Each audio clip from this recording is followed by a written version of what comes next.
오늘 하나님 말씀은 레위기 5장 1절입니다. 레위기 5장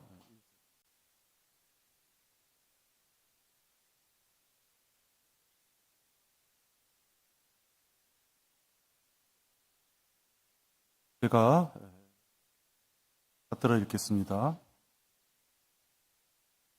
어떤 사람이 죄를 짓고 맹세의 소리를 들으며 그가 보았거나 아는 일에 대해 증인이면서도 그것을 진술하지 아니하면 그때는 그가 자기 죄악을 감당할 것이라. 한 구절입니다. 비겁한 침묵은 저주받을 죄다. 다 같이 기도하겠습니다. 아버지 하나님, 무지한 저희들에게 진리의 지식을 주셔서 감사를 드립니다. 개와 돼지 같은 삶 속에서 살다가 영원히 꺼지지 않는 지옥 유황불에 떨어질 저희들을 하나님이신 예수님께서 이 땅에 오셔서 피를 흘려주시고 저희들을 구원시켜 주셨을 뿐만이 아니라 하나님의 자녀로서 공동상속자로서 우리들이 감히 상상하지 못할 은혜를 주셨음을 감사를 드립니다. 우리에게 참 생명을 주시고 그것도 영원한 생명을 주신 아버지 하나님께서 성경 말씀을 통하여 주신 말씀을 가지고 우리가 같이 오늘 주님의 말씀을 상고하고자 합니다. 주님 이 시간 역사해 주셔서 우리들의 마음에 자그마한 불씨나 가시가 있다면 덜어낼 수 있도록 인도해 주시옵소서. 선한 자의 입술에 파수꾼을 세워서 육신적인 모습이 아니라 하나님의 말씀을 올바로 대변할 수 있도록 인도하여 주시옵시고 듣는 우리 지체들의 마음밭에도 사람의 말이 아니라 하나님의 말씀임을 인지하고 들을 수 있도록 아버지 하나님, 마귀가 이 시간을 방해하지 못하도록 지켜보아여 주시옵소서. 시작서부터 마지막까지 온전하게 이 시간 주님 저희들을 지켜보아여 주시옵소서. 주 예수 그리스도의 이름으로 기도했습니다.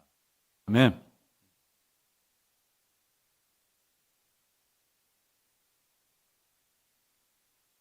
오늘 이 본문의 말씀은 무엇인가 증인이 될 만하다면 아는 것이 없어요. 증인이 될 수 없죠. 소리도 듣지 못했고 보지도 못했어요. 또 무지해요. 아는 게 없어요. 그런 사람은 증인이 될 수 없습니다. 그런 사람이 증인이라고 혹시 나선다면 그는 무고한 죄를 짓는 거죠. 알지도 못하는 것을 마치 범인을 지적하듯이 그건 죄입니다. 그러나 반대로 증인이면서도 알고 있다면, 알고 있는 것을 입 다물고 있다면 그것이 그의 죄악이 된다라는 말씀입니다. 성경에는 혀로 인한 많은 말로 인해 죄를 짓게 되는 여러 구절들이 있습니다. 너희 가운데서 종교적으로 보이는 어떤 자라도 자기 혀를 제어하지 아니하고 자신의 마음을 속인다면 이 사람의 종교는 헛된 것이라. 또 한 구절 볼게요. 혀를 길들일 수 있는 사람은 아무도 없나니. 혀를 완전히 통제할 수 있는 사람은 없다는 것을 하나님이 알고 계십니다. 그럼 어떻게 하라는 얘기예요? 최소한도 가능하면 인내와 절제로 그걸 자제시켜야 된다는 거예요. 그것은 억제할 수 없는 악이요 죽이는 독이 가득하도다.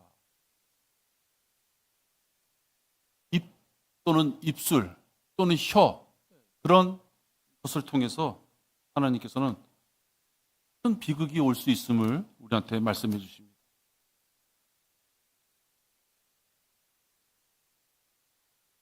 절제되지 못한 어리석은 말은 성경의 잠언에 보면 이렇게 되어 있습니다. 어리석은 자의 입술은 다툼을 일으키고 그의 입은 매를 불러들이느니라. 어리석은 자의 입은 그의 멸망이요 그의 입술은 그의 혼에 덫이니라. 다툼과 멸망 또는 매를 가져오고 그의 인품을 드러내며 불필요한 반대를 일으키고 또 그 거짓된 잘못된 말실수를 위해서 또 다른 어떤 말실수나 거짓이 있어야만 되는 것을 이야기합니다. 지금 제가 말씀드린 요 구절은 입을 조심해야 된다. 그러나 반대로 성경은 반드시 말을 해야 될 때 말을 하라고도 말씀하십니다. 입을 벌려 말을 해야 할 때도 하지 않고 모르는 척 침묵을 지키는 것은 앞에서 조금 전에 언급한 혀를 잘못 놀려서 죄를 지은 것과 동일한 죄를 범하는 것이다. 이렇게.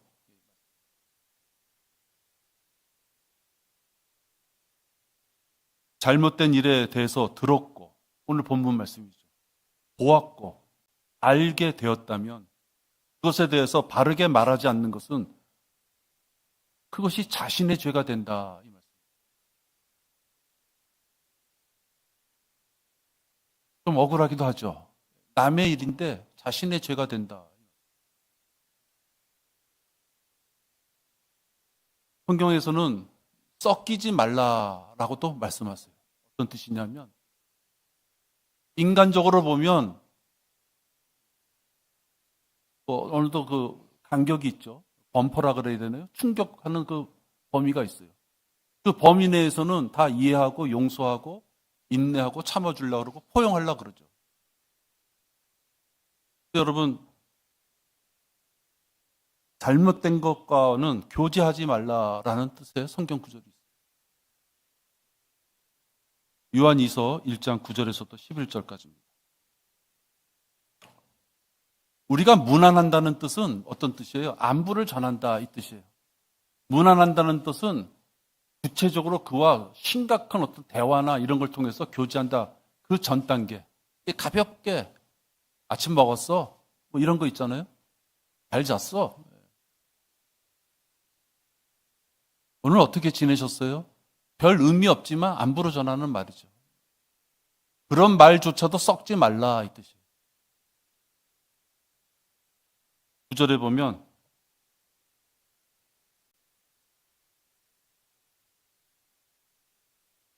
범죄하고 그리스도의 교리 안에 거하지 아니하는 자마다 하나님이 없으나 그리스도의 교리 안에 거하는 그 사람은 아버지와 아들이 있는 자니라. 그러니까 그리스도의 교리 안에 있어야 된다는 거죠.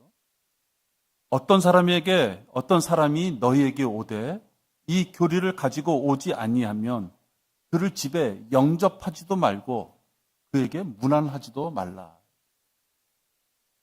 하나님의 말씀과 어긋나는 경우가 있으면 영접하지 말라. 인간적으로 보면 이게 너무 좀 야비하다. 너무 좀 이렇게 냉정하다. 그럴 수 있어요. 그렇죠?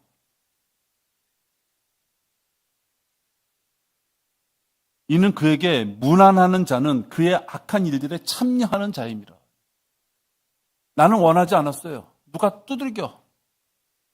문을 열고 왔어? 차례도 한 잔. 인간적인 거예요. 그죠? 따뜻하게. 추운 날 왔으면 혹시. 시원한 날 왔으면 음료수라도 한 잔. 그러고 돌려보내.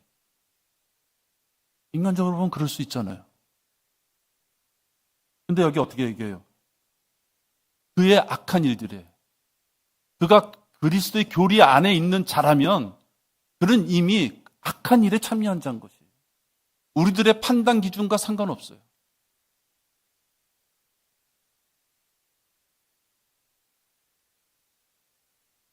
계속 그들과 교제하다 보면은 결국 그들과 유유상종이 되는 거예요.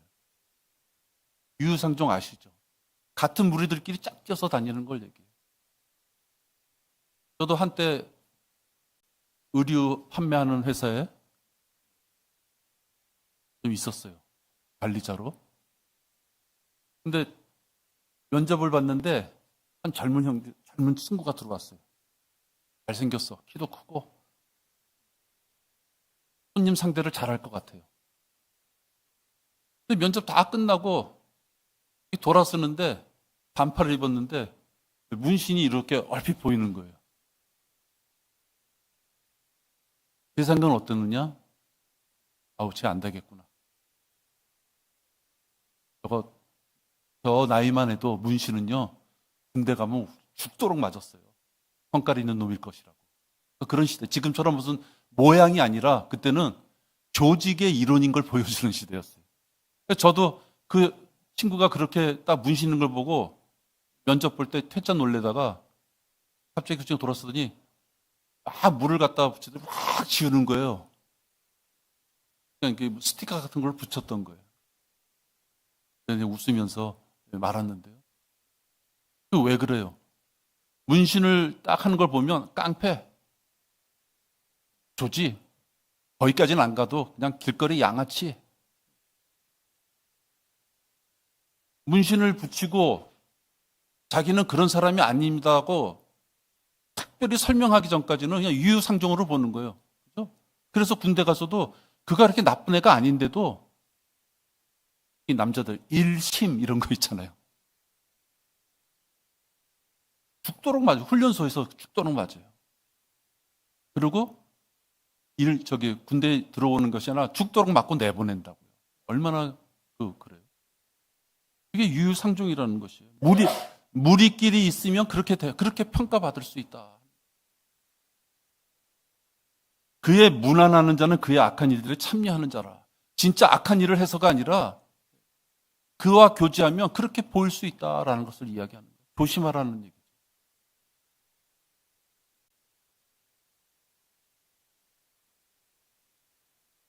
우리는 셋째 하늘을 바라보면서 이 땅에서 삽니다. 우리들 중에 그 누구도 셋째 하늘에 가면 내가 어떠한 일을 해야지 알지 못합니다. 하나님과 우리가 같이 영생을 보낸다는 것과 알지만 하나님이 구체적으로 나한테 무엇을 시킬지 모릅니다. 새 예루살렘에 또랑을 청소하게 시킬지, 새 예루살렘에서 많은 사람을 위로하고 관리해주는 일을 시키실지, 광활한 우주에 나가서 우주마다 돌아다니면서 각 행성을 관리하게 시킬지 우리는 모릅니다.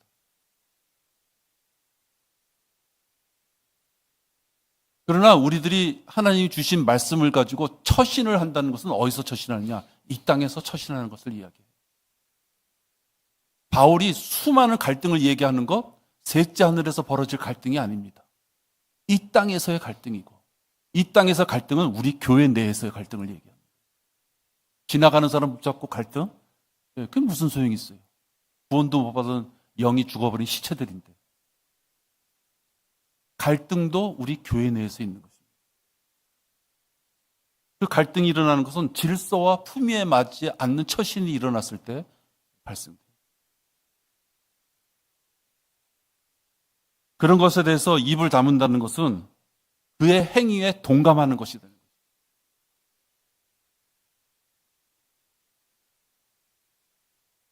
여러분 잠언 29장 24절 보세요. 잠언 29장 24절입니다.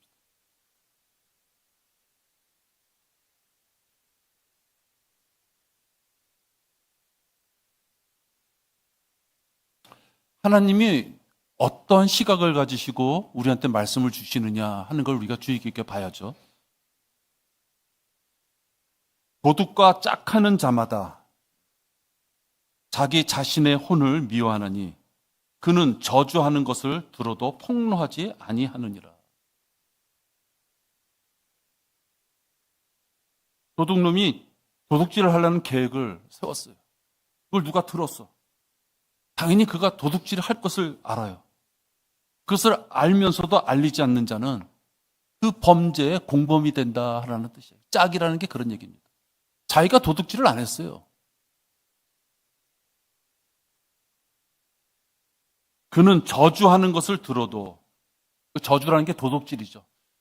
도둑질은 죄를 짓는 짓이고 죄를 짓는 것은 하나님 앞에 저주를 받는 짓이에요. 그러니까 도둑이라는 것은 하나의 예를 든 것이고 누군가가 하나님 앞에 저주받을 짓을 했는데도 불구하고 폭로하지 않는 것은 그와 공범으로서 동행하는 것이다. 그래서 성경에는 우유부단한 자와 달리 잘못된 것에 대해서 용감한 태도로 하나님의 일을 하는 그런 자들이 있습니다. 여러분들이 잘 아는 에스더가 그렇습니다. 에스더. 우리는 교제 가운데 목숨을 걸어야지만 옆에 있는 지체들한테 할 수 있는 경우는 거의 없습니다. 여러분한테 내가 무엇인가 말씀을 나눌 때 여러분이 듣기 싫은 거북한 얘기를 한다 하더라도 내가 야 이러다 이거 내 목숨 날아가는 거 아니야? 그런 경우는 없습니다. 그리고 나서 내가 법을 어기고 왕들에게 들어가려니 내가 죽으면 죽으리이다 라고 에스더가 왕비로서의 권위, 아름다움, 권력 모든 걸 다 내려놓고 왕에게 직언을 하러 가는 것이죠. 하만의 모략을 왕에게 직언해요. 왕에게 함부로 갈 수 없는 그런 자리에 나아갑니다. 목숨을 걸고 나가는 거예요. 왕이 얼마든지 너 무슨 짓이야? 죽여. 그러면 죽는 거예요. 목숨을 걸고 나가는 거예요. 왜? 자기 민족이 하만으로 인해서 멸살당할 수 있는 위기에 처해 있기 때문에.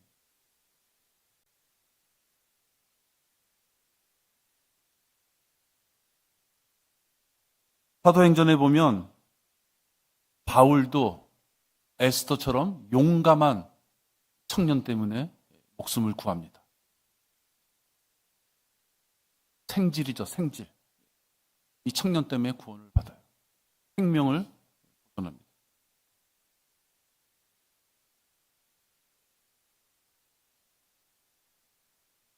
날이 밝자 유대인 중 몇 사람이 작당하고 저주로 맹세하여 죽여버려야 되겠다는 거예요. 그냥 죽일까 말까 정도가 아니라 맹세를 하는데 어떻게 맹세하느냐? 저주야. 저놈은 반드시 죽일 것이다. 누구를? 바울을 죽일 때까지는 먹지도 아니하고 마시지도 아니할 것이라고 하니 이 음모에 가담한 자들은 40명이 넘더라. 그러니까 40명이 단단히 마음먹은 거예요. 금식까지 해가면서 반드시 바울을 죽이겠다. 얼마나 살기가 등등했을까요? 이제 그 근처만 가도 쭈삣쭈삣 그냥 땅구멍이 다 그냥 섰을 것 같아요. 그런데 바울의 생질이 그들의 매복에 관한 사실을 듣고 가서 병영으로 들어가 바울에게 알리니 생질이 그걸 듣게 됐어요. 여러분이 생질이라면 어떡하겠습니까? 지금 40명이나 되는 전반적으로 그 민족의 지도자급 되는 사람들이 무리를 져서 바울 하나를 죽이겠다고 생기가 돌아서 눈이 그냥 완전 돌아버린 그런 상태의 이야기를 들었는데 여러분은 어떻겠어요? 아까 에스더가 죽음 앞에서 자기의 생명을 걸고 나아갔던 것처럼 생질도 우리 통밥이라 그러죠. 한번 굴려보세요. 잘못되면 자기는 죽는 거예요. 그죠? 대세의 흐름은 현실적인 대세의 흐름은 바울이 죽어야 되는 대세인 거예요. 근데 그는 그러지 않았습니다. 유대인들이 이 사람을 붙잡아 거의 죽이려고 할 무렵에 그가 로마 시민인 것을 알았기에 내가 병사들과 함께 가서 그를 구출하였나이다. 병영으로 들어가서 바울에게도 일러주고 이런 음모가 있다는 걸 밝힌 것이에요. 우리나라 한때 내란죄 지금 운운하죠.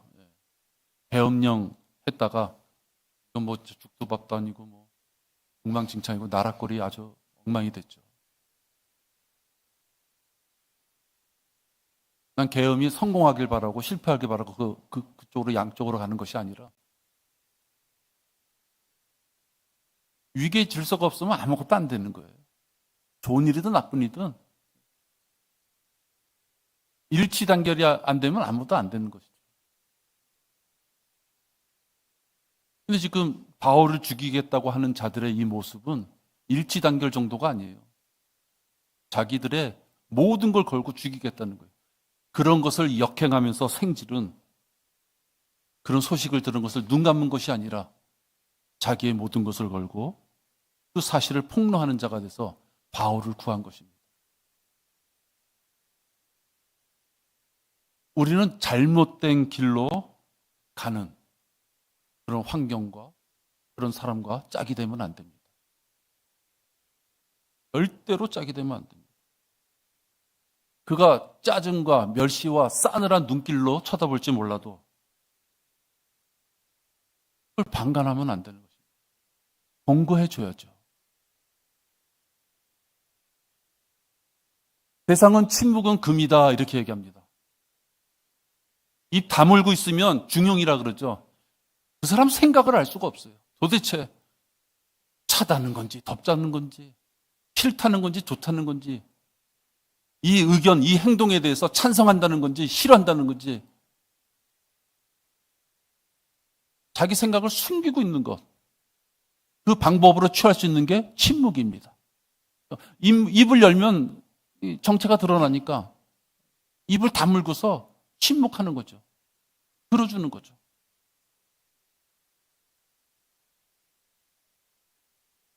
누군가가 잘못된 길로 방향으로 가고 있는데도 이런저런 이유로 비유를 맞추고자 침묵으로 방관하는 자.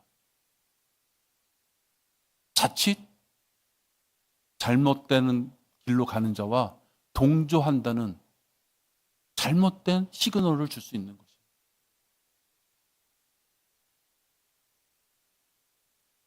목사가 성도의 잘못을 볼 때 방관하고 좋은 게 좋다고 비유를 맞추고 있다면 그 양떼를 이끌고 목사는 절벽으로 가는 사악한 목자인 거예요. 좋은 사람으로 보이기 위해서는 목사질을 하면 안 되는 것이죠. 서비스업을 가야죠. 서비스업을 가야죠. 가끔 가다 보면 이게 양떼가 목자를 와서 들이받는 영상들이 있어요. 우리가 우스개 어떤 영상으로 보긴 하지만 들이받아요. 근데 여러분, 모든 양떼가 그러면 목자 못하죠. 그죠? 그 무서워서 어떻게 하겠어요? 간혹 나오는 목자의 엉덩이를 들이받는 이 양떼를 목자는 버리지 않죠. 개를 동원하던 막대기를 동원하던 전체 무리 가운데 들어가게 만듭니다. 이게 목자의 마음이죠. 목사는 문화작품에서 나오는 어떤 미사려구나 철학자들이 쓰는 좋은 그런 용어 같은 거, 이것도 아니고 저것도 아니고 좋은 용어, 긍정적인 부드러운 덕담, 그런 것으로 설교해서는 안 됩니다. 만약에 목사가 1년 내내 그런 설교를 하고 있다면 여러분 이 자리에 나올 이유가 없어요. 분명히 그 교회는 하나님이 그 경배를 받으시지 않을 겁니다. 지난주에 얘기했잖아요. 내가 이걸 받아야 되겠느냐 말씀하시잖아요. 그런 경배를 받으실 리가 없어요. 요한 레슬러는 젊은이들을 훈련시켜서 거리 설교자를 이렇게 내보냈습니다. 요한 레슬러는 그들이 거리 설교에서 들어오면 꼭 두 가지를 물었다 그래요. 한 가지는 구원받은 자가 있었느냐 이렇게 물었다. 우리 교회도 거리 설교한 다음에 한때는 제가 몇 명 구령하셨습니까? 이렇게 물어본 적이 있어요. 근데 그게 자칫하면 형식주의 위주로 가는 거예요. 그리고 구령을 많이 한 사람은 또 신도 나겠지만 혹시나 그날따라 구령을 못한 사람은 이 사람이라 위축이 될 수 있어요. 또 설교를 몇 번 했느니 구령자가 몇 명 있었느니 묻지 않습니다. 근데 요한 레슬러는 몇 명 있느냐가 문제가 아니라 자기 제자들이 나가서 거리 설교를 했기 때문에 열매가 있었는지가 궁금한 거죠. 그게 왜 감사한 일이잖아요. 그죠? 그리고 또 하나 물은 게 있다 그럽니다. 너의 설교를 듣고 화를 낸 자가 있었느냐. 길거리에 나가서 당신은 죄인입니다. 지옥에 갈 자입니다. 라고 얘기했는데 어떤 사람은 반응은 어떻게 해요? 나 예수님을 영접하겠습니다. 그런 반응이 있을 수 있고 또 한 사람은 뭐예요? 너나 지옥에 가 임마. 그죠? 우리도 그런 창피 많이 당하잖아요. 누군가 화를 내야 된다는 거예요. 그런데 구원받은 자도 없고 화를 낸 자도 없어. 그자는 그날 거리 설교 헛했다 이거예요. 자기 혼자 한 거예요. 자기 혼자. 자기 혼자 기분에 취해서 자기 혼자 했다. 지나가는 사람이 구원을 받을 거냐 못 받을 거냐라는 기도하는 마음에 하나님의 말씀을 대언해서 전해야 되는데 그냥 입으로만 와라락 하고 만 거예요. 그리고 한 번 끝. 그죠? 내 설교를 듣고 지나간 사람이 짜증을 냈느냐? 아니면 그 말씀에 수긍했느냐? 설교를 한 사람은 그게 궁금해야 되는 것이에요. 지난주 수요일 날 어떤 할머니, 내가 보기에는 인자하게 생긴 할머니야. 이렇게 뭐 끌고 가요. 전도지 주면서 이렇게 얘기했더니 주먹 감자를 딱 내밀더라고요. 그것도 할머니들은 강해. 그냥 이렇게 머른 차고 내미는 게 아니라 내 얼굴을 보면서 이제 내가 좀 키가 큰 편이니까 밑에서 있잖아요. 이러면서 지나가 할머니 그러지 마시고 예수님 믿으셔야 돼요. 이렇게 벌써 갔어요.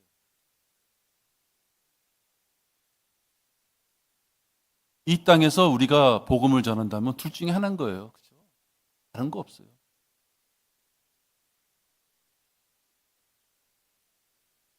우리 사람은 누구든지입니다. 저를 비해서 누구든지 하나님의 말씀으로 찔림을 받아야 아픈 줄을 알고 죄에서 돌이키게 되는 것이에요. 우리가 유대인들 보고 흉볼 거 없어요. 먹을 거 잘 챙겨대고 걱정 없을 때는 결국은 하나님 배반하는 쪽으로 가잖아요. 언제 애타게 찾아요? 언제 죽겠습니다 하나님 제발 살려주세요. 언제예요? 노예로 고생할 때, 광야에서 먹을 거 없을 때, 그럴 때는 하나님 찾고 넉넉하면 못 찾아요? 너만 왜 지도자냐? 모세 너 말고 나도 지도자다. 이렇게 되는 거예요.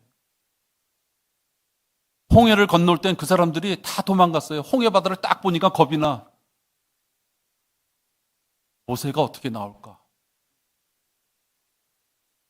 다들 먹을 것이 없어서 허덕일 때, 다시 이집트로 돌아가자고 했을 때 아론이나 미리암이 나타난 게 아니에요. 이제 좀 뭔가 권위가 세워지고 지도자의 입장에 올라갔을 때 그때 이제 왜 너만 하나님한테 부름을 받았느냐? 나도 좀 해보자 이렇게 되는 거예요. 근데 그걸 여러분 흉볼 게 없어요. 그게 인간인 것이에요. 그걸 인간이라고 할 것이 아니라 그걸 나의 모습으로 봐야 되는 거예요. 우리 모두는요. 그러니까 우리 모두는 다 이래저래 찔림을 받을 때, 그 아픔이 왔을 때 하나님이 나한테 이걸 왜 주셨을까를 생각하는 자는 현명한 자가 되는 거예요. 그런데 아픔이 왔어. 내가 반응할 수 있는 아픔이 왔는데도 돌이키지 않으면 어떻게 되느냐.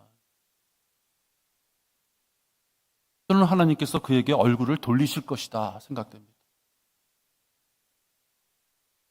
안 돼. 그러면 안 돼. 찔림을 줬어요. 찔림이라니까 여러분 여기 꿈을 꿨다든지 이렇게 생각하지 마십시오. 우리 교제 가운데, 말씀 가운데, 찬양 가운데, 기도 가운데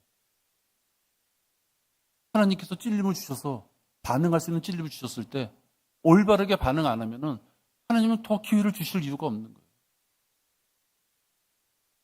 하나님께서는 유대 민족이 잘못됐을 때 기회를 주시잖아요. 재판관계 보면 얼마나 많은 기회를 주십니까? 그러더니 로마서 11장 25절에 딱 오니까 이제는 이방인한테 줬던 기회마저도 이제 딱 끝내잖아요. 그 하나님의 계획인 것이에요. 왜 빨리 끝냈습니까? 너무 그 기회가 빨리 옵니다. 그 경륜이 너무 빨리 옵니다. 그러면 생각할 수 없어요. 하나님께서 세워놓으신 경륜에 따라서 진행되는 거예요. 누군가가 침묵으로 생각을 숨기고 성격 좋은 사람으로 보여지길 원한다면 그는 참으로 분명히 말씀드리지만 멍청한 사람이다. 왜? 아까 읽은 대로 도둑과 짝이 되기를 원한다면 입을 다물고 있으면 되는 거야. 누가 분명히 내 앞에서 소매치기를 해. 도둑질을 하는데도 만사 귀찮아서 입 다물고 있으면 그와 동범이라고 얘기하시는 것이 지금 말씀인 것이에요. 여러분이 생각하기에 내 형편, 내가 지금 떠벌렸다가 저놈이 나를 어떻게 할까? 다 상관없어요. 하나님이 말씀하시는 것은 도둑과 짝이 된다는 것은 방관자를 두고 하는 얘기다. 도둑과 같이 공구를 준비하고 너는 망 봐라. 그래서 짝이 아니에요. 그 상황을 보고서 폭로하지 않는 자,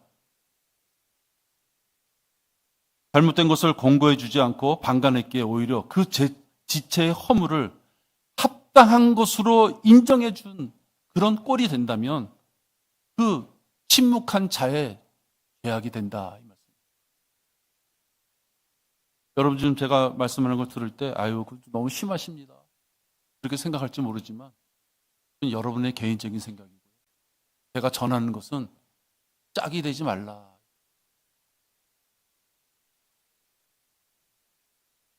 자신의 잘못도 아닌 것 때문에 오히려 자신이 죄를 받아야 한다는 것. 이게 얼마나 억울합니까, 사실은.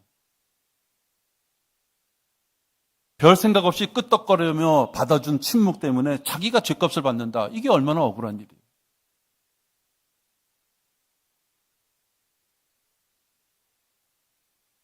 꼭 그런 환경에 내가 들어갔다. 여러분 충분히 그럴 수 있어요. 제가 말씀드리는 건 여러분만 그런 것이 아니라 나도 그런 전제 안에서 말씀드립니다. 원치 않지만 그런 환경에 내가 들어갔다. 그래서 어때요? 나는 듣기만 했지 아무 동조 안 했어. 그것으로 그가 구별될 수 없어요. 외형적으로는 변화가 없는 거예요.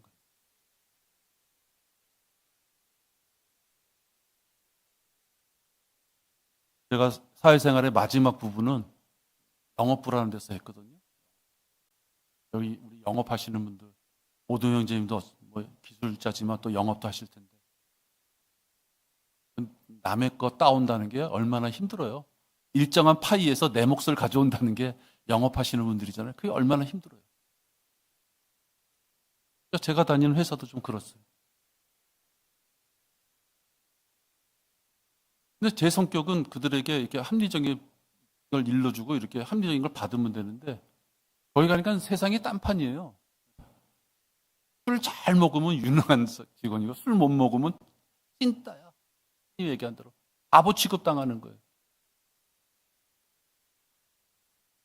근데 또 거기 갔을 때 간부로 가니까요.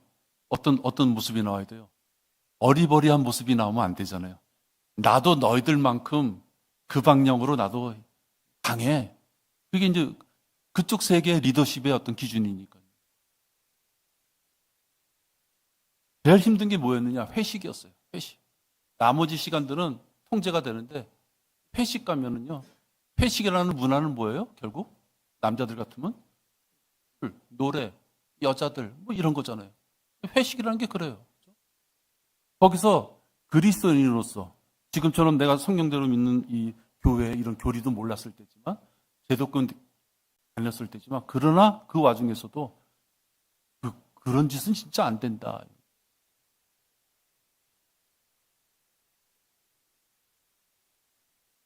가장 큰 거는 뭐냐? 내 밑에 직원하고 회식할 땐 돈 주면 그만인데 윗사람이 불렀을 때는 진짜 어려운 점이 많은 거예요. 그때 내가 생각했던 것이 그런 거예요. 내가 그들과 같이 가서 잠시 놀았지만 나는 그들과 같이 놀지는 않았어. 그때 당시 그걸 막 강조하고 싶은 거예요. 내 마음에. 너무 괴로워가지고. 근데 그 다음날 회사 가면요. 부하 직원들이 뭐라는 줄 아세요? 소장님 재밌으셨습니까? 네. 왜? 왜 그래요? 그냥 무리 가운데 있으면 그 무리가 되는 거예요. 나는 아니야. 자기 혼자 꽁처럼 있잖아요. 눈 가리고 날 못 보겠지. 그런 천치바보가 어디 있어요. 나는 진짜 그들같이 그렇게 하지도 않았는데 직원들이 와서 재밌으셨어요? 그런다. 설명하는 게 더 바보죠.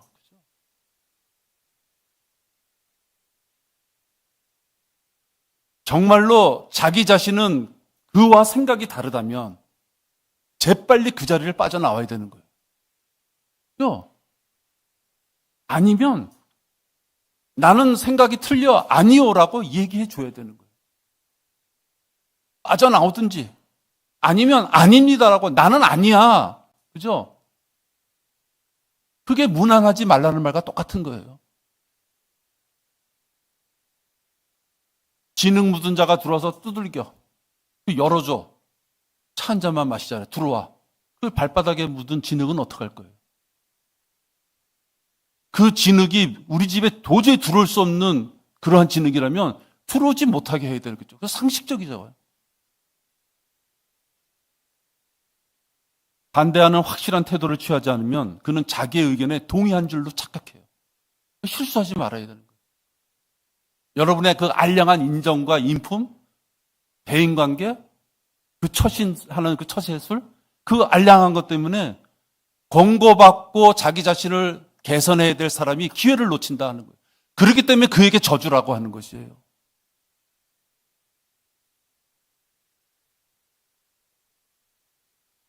대수롭지 않게 하나를 양보하잖아요.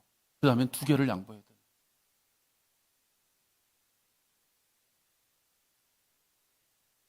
아까 사회생활 얘기했지만 상사하고 뭐 점심 같은 거 먹으면요, 그 상사가 그 윗상사를 욕을 해요. 응? 그래서 내가 뭐 부장하고 밥을 먹었다. 그 부장이 이제 흔히 말해서 투덜대는 거죠. 전무 얘기를 막 해요. 그럼 어떻게 먹으면서 가만히 있을 수가 없어요. 그죠? 그러시죠? 예, 억울하시죠? 예, 그러시죠. 그때는 진짜 부장님이 너무 잘 참으셨습니다. 그래야지 어떻게 밥 먹잖아요.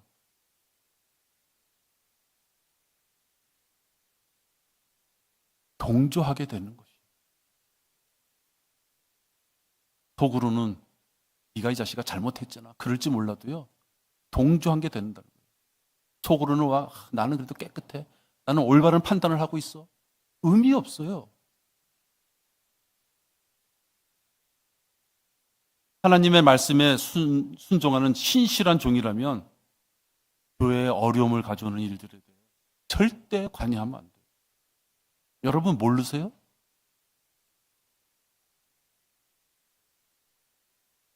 목자를 잘 챙겨서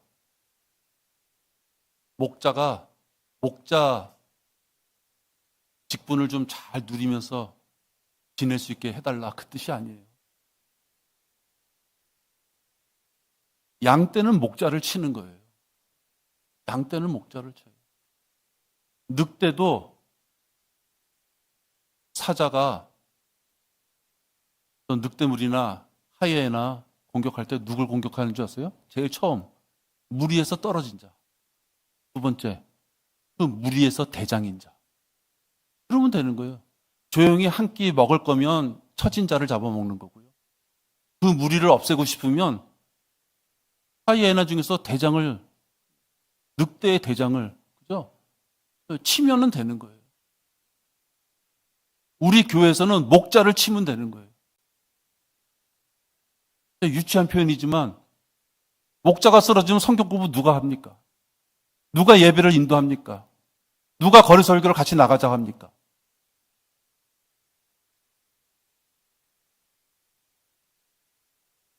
목자가 넘어질 수 있는 일을 하면 안 되는 거예요. 절대로 하면 안 되는 거예요. 그것이 우리 교회가 사는 방법이에요. 송근창이가 사는 방법이 아니라 우리 교회가 사는 방법이에요.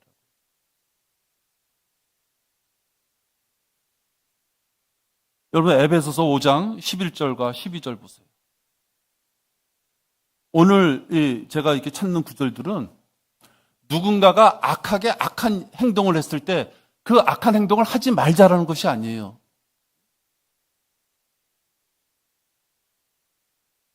주변인이라 그러죠. 어설프게 그 자리에 있다가 그 악한 일에 휘말려 들어가지 말라는 얘기를 하는 거예요.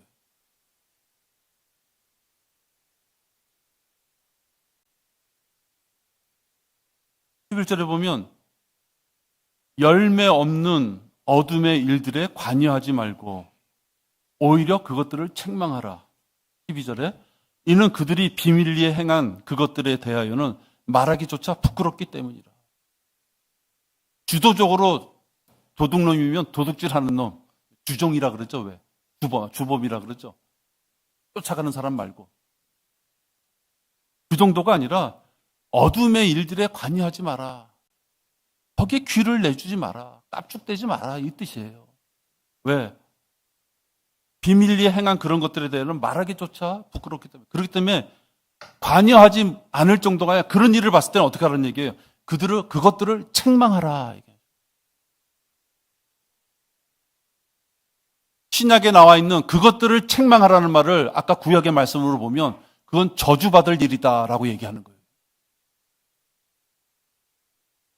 살인하지 말라, 이웃집 여자를 탐하지 마, 그런 얘기가 아니에요. 지금 귀를 내주지 말라는 거예요. 무난하지 말라는 얘기를 하는 거예요. 영접하지 말라는 얘기를 하는 것이에요. 영접해서 그와 깊은 얘기를 하라는 얘기가 아니라 아예 문조차 열어주지 말라, 이 뜻이에요. 그럼에도 불구하고 소극적으로 침묵으로 일관하는 것은 어떤 것이냐? 성별을 하려면 괴로움이 있어요.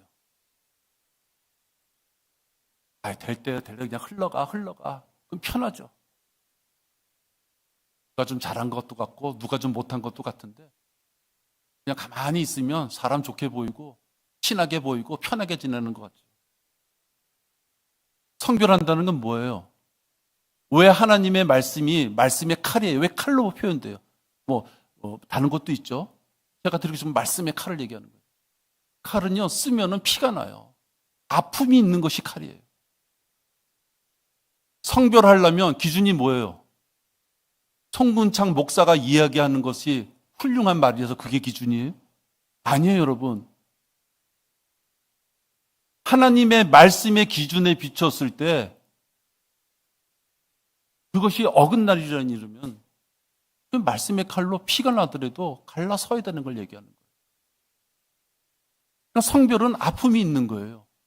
아픔이 있다고요. 더더구나 나랑 상관없는 자에게 칼을 휘두를 때는 그렇지만 우리 솔직히 얘기해 봅시다.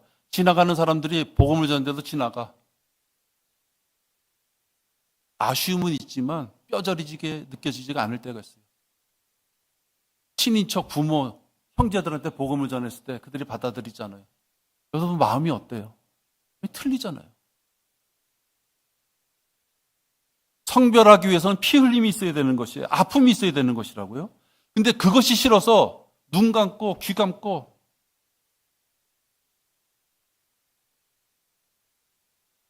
진짜 자기는 그것에 대해서 아무것도 판단하지 못하는 무능력자처럼 가만히 있다는 것은 하나님의 사역을 할 수 있는 깜이 안 되는 것이에요. 그런 자를 가지고 같이 하나님의 사역에 앞에 나섭시다 하면 목사가 잘못된 거예요. 왜? 아직 훈련이 안 된 사람을 데리고 일을 한다는 것은 그를 전쟁터에서 죽이겠다는 얘기랑 똑같은 거예요. 대평야에서 한 번도 싸워보지 않은 북한군들을 산골짜기, 이북이 얼마나 산골짜기가 많아요. 그 산골짜기에 있던 군인들을 갖다가 우크라이나 전쟁터에 대평야에 내보냈을 때 북한군들이 다 몰살당하잖아요. 네? 싸워보지도 못하고 다 죽잖아요. 깜이 되지 않는 자가 하나님의 일을 하겠다 그랬을 때 목자가 그를 데리고 나가자? 목자의 명예를 위한 것입니까? 자기 자녀가 죽는데.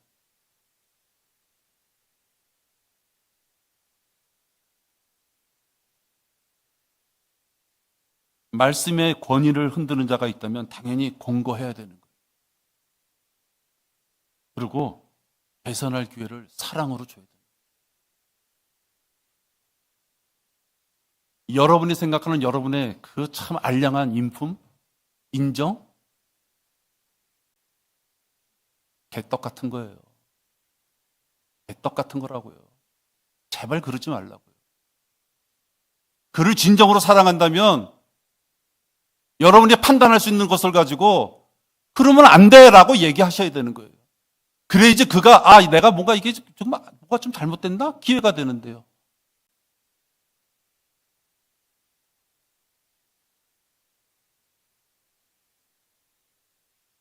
권고하고 개선할 기회를 주는 것이 진정한 사랑이라면 목사인 저부터도 당연히 해야 되는 것이고 우리 모두가 해야 되는 것이에요.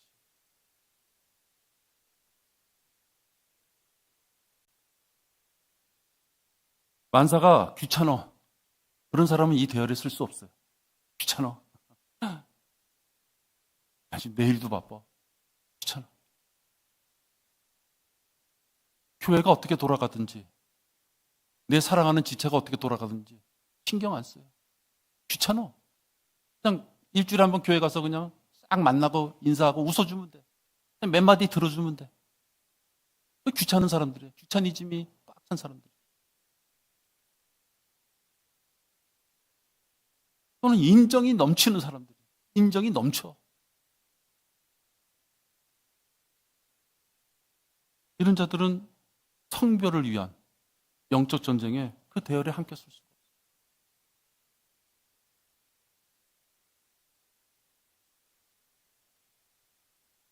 누군가가 어떤 부분에 대해서 잘못된 것을 이야기할 때 그 사람을 바보로 생각하면 안 돼요.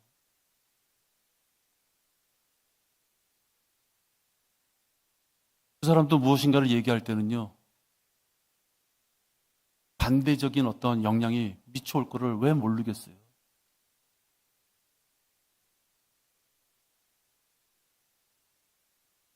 누군가가 이야기를 한다는 것은요, 그 사람이 마음판에 단단히 각오했기 때문에 이야기하는 것이에요.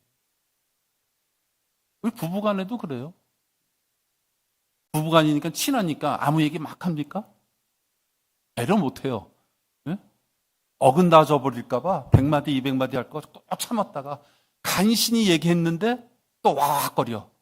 그 다음에는 또 300번 얘기할 때 한 번 얘기하게 되는 거예요. 그렇지만 얘기하는 자가 있어야 되는 것이에요.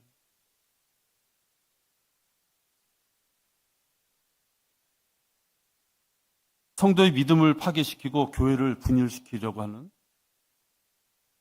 그를 위해서 마귀는 계속해서 그가 영적으로 어린 아기인 듯한 생각을 주게 돼요. 분명히 때가 돼서 성장할 때가 됐고 분명히 일할 수 있는 어떤 능력이 될 때가 있고 환경이 됐음에도 불구하고 마귀는 계속 그에게 어린아이 상태에 머물 수 있는 환경을 자꾸만 줘요.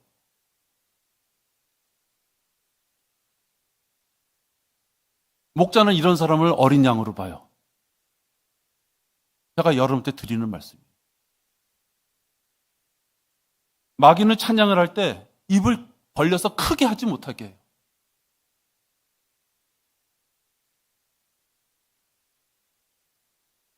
심하게 얘기하면 건성으로 하는 거예요, 찬양을. 저는 죄송합니다만 앞에 있다 보니까 여러분 찬양가 다 보거든요. 그냥 악을 바락바락 지르면서 하라는 얘기가 아니에요. 어쩔 수 없어서 한신이 입을 벌려주는 자. 그것이 그에게는 최선일지는 모르지만요. 제가 보기에는 무능력하게 보여요. 제가 보기에는 나약한 것으로 보여요. 제가 보기에는 패기가 없는 것으로 보여요. 일주일에 한 번 교회에 와서 하나님을 영광을 돌려드리는 찬양의 제물을 드리는데 그걸 억지로 해요. 억지로. 안 할 수 없어서 입을 간신히 떼요. 그의 속마음은 믿음으로 부글부글 끓을지 몰라도 제가 보기에는 무능력한 전쟁터에 같이 나갈 수 없는 군사로 보인다. 마귀는 자꾸만 지체들에게 다른 사람의 이야기를 하게끔 하는 관심을 주게 돼요. 이게 조심해야 돼요. 왜냐하면 잘못하면 험담으로 흐를 수가 있기 때문에 그래요. 시작은 그렇지 않았는데 분명히 시작은 험담하려고 했던 것이 아닌데 이야기를 하다 보면 그게 험담으로 되기가 쉬워요. 또 찬양을 크게 하지 않는 자에게는 찬양을 크게 하라고 얘기해 줘야 되는 거예요. 어렵죠? 그렇죠? 여러분들 어려울 거 알아요. 누군가가 그를 사랑한다면 이 시간만큼은 하나님을 크게 찬양하라고 얘기해 주는 자, 그가 그를 제일 사랑하는 자예요.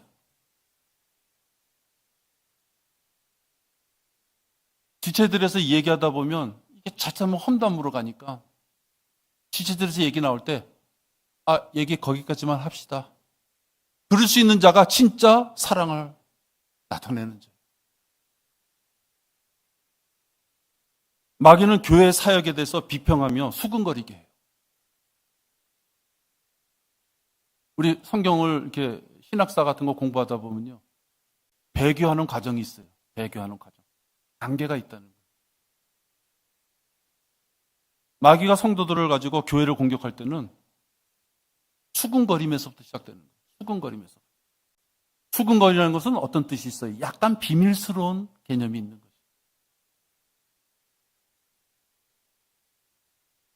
약간 비밀스러운 개념을 가진 수군거림을 할 때는 그 내용을 듣기 싫은 사람이 있었을 때는 그 내용을 멈추게 되는 거예요. 우리 일주일에 한 번 교회 이렇게 여러분들 경배드리러 오면서 우리들끼리는 그런 내용이 있으면 안 되는 거예요. 있는데도 없는 척하고 숨기자는 것이 아니에요. 일주일에 한 번 와서 교회 와서 내가 하나님 앞에 찬양 드리는 그 시간에 내 옆에 있는 지체들 또는 교회 목사나 이렇게 교회 일꾼들 그들을 통해서 하나님 앞에 경배하는 그 목적 하나뿐인데 거기에 비밀스럽게 수근거릴 게 없는 것이에요. 너와 나만 알자라고 할 만한 이유가 없는 거예요. 그 얼마나 피곤해요? 나는 그 짓 안 하겠어요. 얼마나 피곤한 일이에요.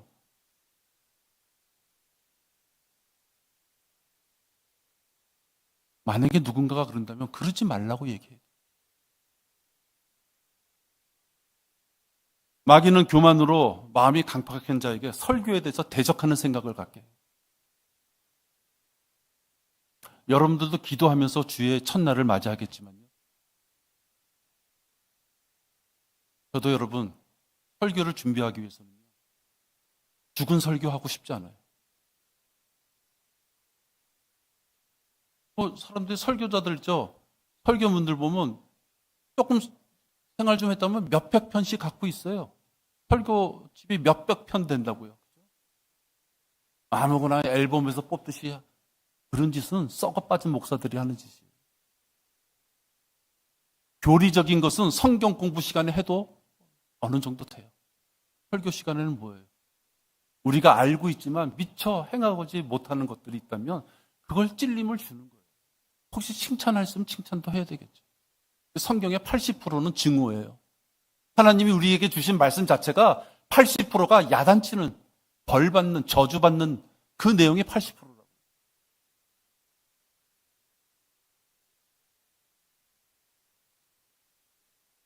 그래서 목자가 설교를 할 때는요, 가시를 발라내는 마음처럼 하는 거예요. 목구멍에 가시가 딱 들어갔어요. 의사가 어떻게 해요? 제일 굵은 놈부터 빼는 거예요. 그래야지 상처가 안 나잖아요. 그 다음에 또 제일 약한 거, 제일 적은 거. 목에 큰 가시가 걸렸는데 제일 약한 거 빼고 있으면 뭐예요? 그건 죽은 설교예요. 그런 이비인후과 의사가 있다면 그는 엉터리 의사인 거예요. 제일 굵게 들어간 가시가 있다면 그거 먼저 꺼내야죠. 그게 상식적이잖아요. 목사가 자기가 수천 편의 설교문을 갖고 있어도 당장 우리 교회에 벌어진 어떤 문제가 아닌 멋들어진 남이 보기에는 훌륭한 설교문입니다. 필요 없는 것이에요. 내 사랑하는 어린 양이 잘못된 길로 가고 있을 때 그걸 못 본 채하고 남이 평가하기 좋은 설교문 그게 무슨 소용이 있어요? 여러분들 저기 요즘 책방 같은 데 가면 제독근계 목사들 작가들이 다 손본 멋있는 문학적인 어떤 설교문들 많잖아요. 그거 보시면 되죠. 말씀의 권위와 질서에 반하는 모습이에요. 그런 자에게는 잠들 수 있다고 권고해 줘야 되는 거예요. 왜? 하나님이 세우신 자리에서 하나님 앞에 경배드리는 자리에서 하나님의 말씀을 대변한다고 하는 목사가 하는 설교에 이런저런 내용으로 불만이 있다는 것은 잠들 수 있다는 걸 얘기해 줘야 되는 거예요. 마귀는 설교 시간에 잠들게 해요.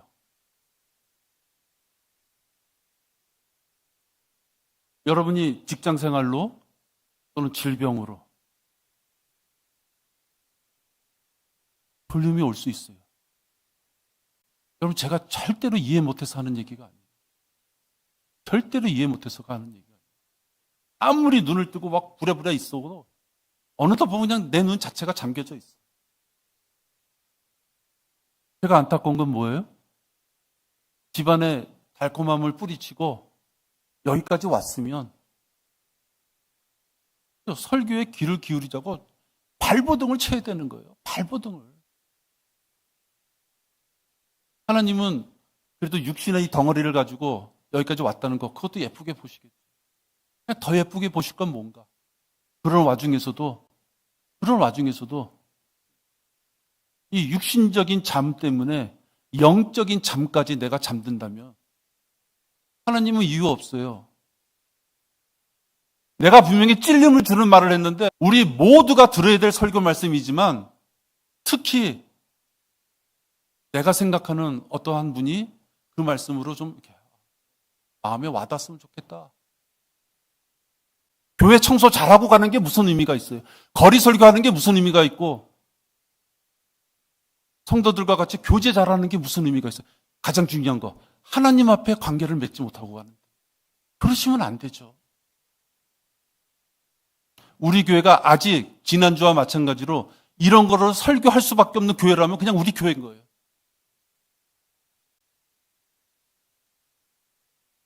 그렇죠, 여러분. 여러분 대형 교회 가보세요. 스크린에요 찬양가 나오면요, 찬양대가 다 노래 불러줘요. 누군지 산이 옷 쫙 빼입고 온 사람들 그냥 입을 벌리나 마나 그 교회 안에 찬양이 얼마나 크게 울리는 줄 아세요? 미사라는 데 한번 가보셨어요? 죽은 듯이 입만 벌리고 있으면요, 쫙쫙 전자오르게나 그 하여튼 울리면서 성당에서 찬양 안 해도 돼요. 너무 웅장해요. 시체들이 하는 짓인 거예요. 여러분 하나님 앞에 죽은 것으로 드리지 마세요. 하나님 앞에 매가지 없는 모습으로 드리지 마세요.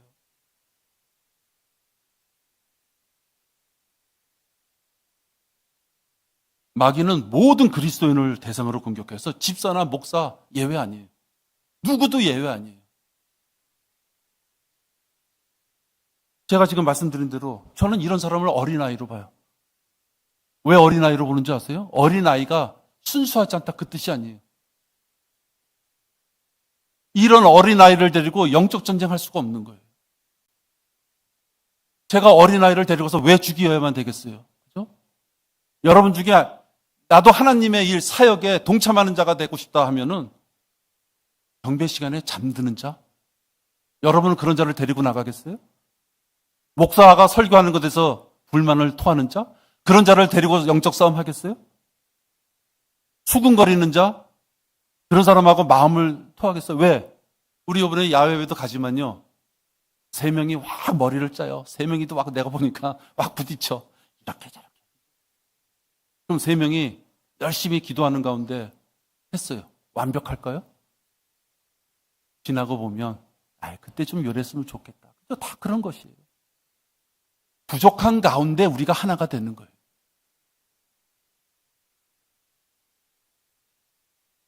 이런 징조가 보이는 지체가 있다면 기도해 주셔야 돼요. 그리고 그를 진정으로 사랑한다면 권고하시는 용감함이 있어야 돼요. 눈 감아주는 그 알량한 인정? 개나 줘버리세요. 왜 그런지 아세요? 하나님 앞에 저주가 되기 때문에. 내 사랑하는 지체가 조금 크게도 아니야, 조금 잘못한 길로 가고 있다는 걸 알면서도 말하기 귀찮아서, 내 손에 피를 묻히기 싫어서, 그의 싸늘한 눈길이 싫어서 침묵하고 있다면 그건 사랑하는 자가 아니에요. 게으르고 비급한 침묵을 유지하는 교회는 마귀의 공격에 반격할 수 없어요. 특히 목자도 당연히 침묵하면 안 되는 것이고요. 교회의 일꾼이라고 선자들도 침묵하면 안 되는 것이에요. 비겁한 것이에요. 자기만 곪는 게 아니라 전체를 곪게 하는 거예요. 목자를 치면 양떼가 죽는 것이에요. 지역교회 목사를 치면 회원이 죽는 것이에요. 침묵은 사랑이다, 또는 침묵은 금이다, 세상에서 하는 얘기예요. 중령을 최고의 가치로 보는 세상에서 하는 얘기가 침묵은 금이에요. 긍정도 부정도 아니고. 우리는 그럴 수 없어요. 여러분, 그리스도인들은 절대로 그럴 수 없어요. 여러분들 길거리 나갔을 때 입 다물고 가면 감히 어떤 초등학생이 와서 여러분들한테 아줌마나 지옥 가세요 그러겠어요. 그죠? 네. 우리는 성별하는 자기 때문에 여러분이 그렇게 불용하고 거리설기 하잖아요. 주목감자라는 그런 창피를 당해도 하잖아요. 그 이유가 뭐예요? 네. 피를 흘려도 성별해야 되기 때문에. 기도하겠습니다. 하나님 아버지, 저희들 많이 부족합니다. 목자도 너무나도 부족해서 하나님이 전하고 싶은 말씀을 제대로 전하지 못할 때가 많이 있습니다. 그러나 아버지 하나님께서 이 부족한 자를 세워주셔서 말씀의 기회를 주시고 지옥교회를 세워주셨으며 하나님 우리가 경배로 모이게끔 해주셨습니다. 목자는 기도하는 가운데 좀 더 주님의 말씀을 대언할 수 있도록 준비된 자가 되어야만 됩니다. 목자가 부족한 것 주님 살펴주셔서 목자의 잘못을 인하여 어린 양들이 잘못된 길로 가지 않도록 파수꾼의 역할을 잘 할 수 있도록 세워주시기를 기도를 드립니다. 그러나 또한 우리 성도들도 주님의 말씀에 따라 기준에 자기를 비추어 보고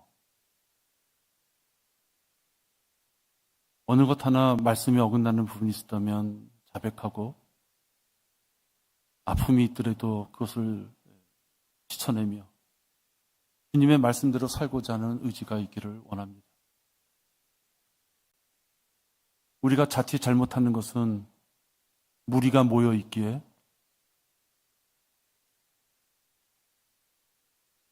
간증과 교제를 통하여 잘한 것도 서로 세워주지만 혹 그렇지 못한 부분에 대해서 용납함으로써 오히려 잘못된 것을 면죄부받는 그런 어처구니 없는 일이 벌어지지 않도록 우리가 민감할 수 있는 말씀에 반응할 수 있는 자들이 되도록 인도하여 주시옵소서.